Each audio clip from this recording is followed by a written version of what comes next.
Welcome to Kenton Teaches. Enjoy the video. You start by confirming access. Log into the channel owner Google account and open YouTube Studio. Once logged in, go to monetization and check the existing Adsense association so you know the current setup. Make sure you have the new Adsense account ready with payment details and tax info. You'll need that shortly. If you don't own the associated Google account, request owner access now.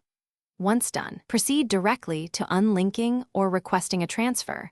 Don't skip verifying account permissions. Next, you'll perform the core switch.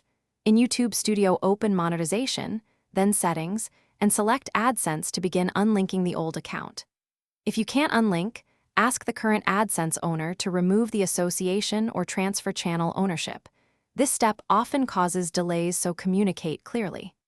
After unlinking, sign into the new Adsense via the Google Payment Center and complete identity and payment verification. Then return to YouTube and link the verified Adsense. Make sure confirmation. To finish, verify monetization settings and ad formats so revenue flows to the new Adsense. Check payout threshold and payment schedule in Payment Center. Once linked, expect a 24 to 72-hour propagation window for analytics and payment routing.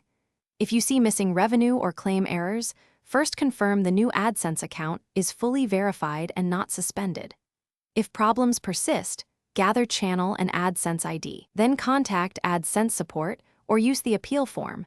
Having screenshots and timestamp speeds resolution. Thanks for watching. Please subscribe if this video was helpful.